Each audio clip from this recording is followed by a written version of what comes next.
E aí, tudo bem? Sejam bem-vindos a mais um vídeo e no vídeo de hoje nós chegamos em uma das histórias mais famosas da Bíblia. A corrupção gera tristeza no coração de Deus e agora isso se torna juízo. Esse relato bíblico faz alusão a um princípio da salvação. Portanto, se queremos ser salvos, precisamos entender essa história, tá? Então puxa uma cadeira e vem comigo, porque hoje a gente vai falar de Bíblia.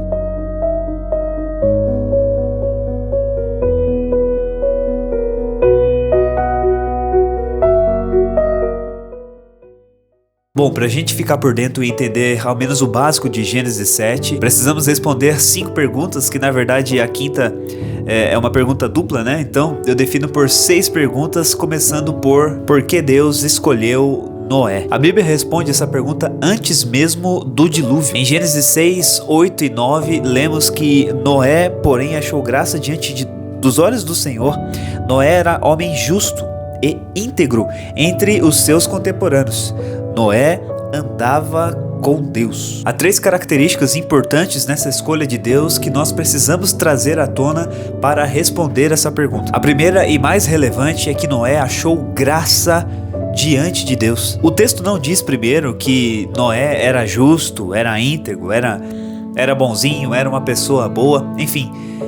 Em primeiro lugar, vai dizer que Noé encontrou graça diante de Deus. Isso nos ensina que a iniciativa sempre, eu repito, sempre parte de Deus. A graça vem antes das obras. Assim como acontece primeiro conosco em Cristo, Deus demonstra primeiro o seu favor. E este favor transforma a vida da pessoa. A segunda característica é justamente de um Noé justo e íntegro. Olha aí a tautologia. Justiça aqui não significa perfeição, até porque Noé também era pecador. O que realmente significa é que a sua vida era marcada realmente por fidelidade ao Deus. Enquanto toda a sociedade caminhava na direção oposta, vivendo em uma geração corrompida, Noé decidiu seguir sendo obediente a Deus. Por fim, a terceira característica era de um Noé que andava com Deus. Nós já falamos sobre este tema de andar com Deus, no vídeo sobre Gênesis 5.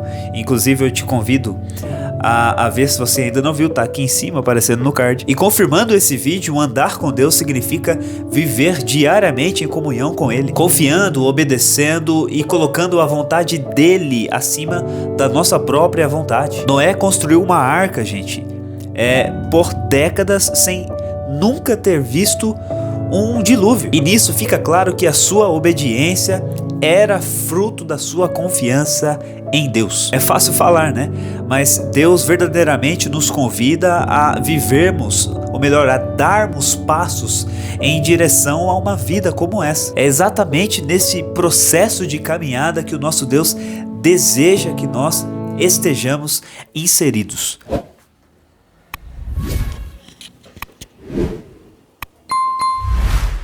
Vou cortar aqui.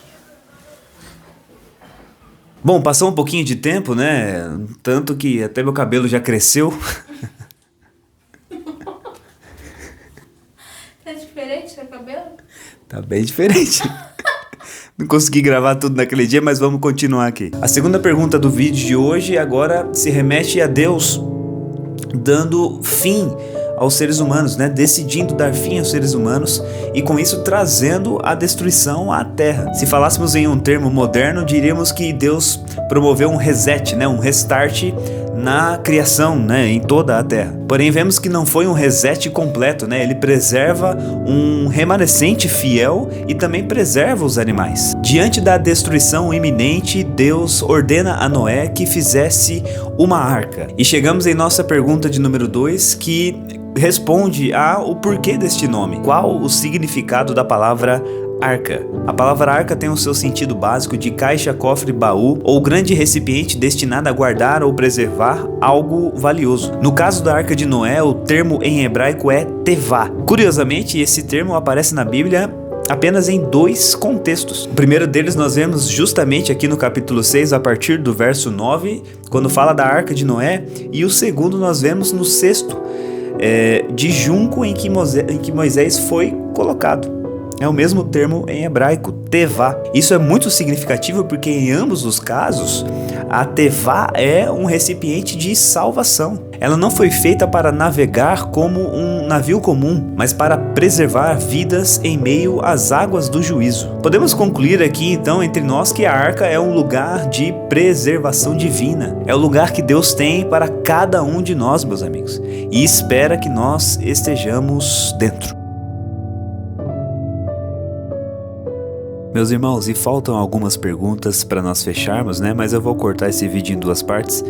Então fiquem espertos aí para não perder a parte 2, tá? Durante essa semana. E também fiquem ligeiros, porque em breve vai sair um vídeo inédito do nosso podcast. Podcast esse que eu ainda não escolhi o nome. Deixei lá na comunidade uma votação para nós participarmos, né? Com alguns nomes que eu ainda estou em dúvida. Então peço para que você ajude lá. Passe lá, dê uma votadinha, é bem rápido, tá bom? Vai no canal, em comunidade, e depois é só votar no que mais você gostou. E para te ajudar a não perder os vídeos, basta se inscrever no canal e ativar o sino para a opção todas as notificações. E pronto, você vai receber um aviso sempre que sair um vídeo aqui no Falar de Bíblia. Então é isso, que Deus te abençoe e que você tenha uma semana maravilhosa. A gente se vê numa próxima.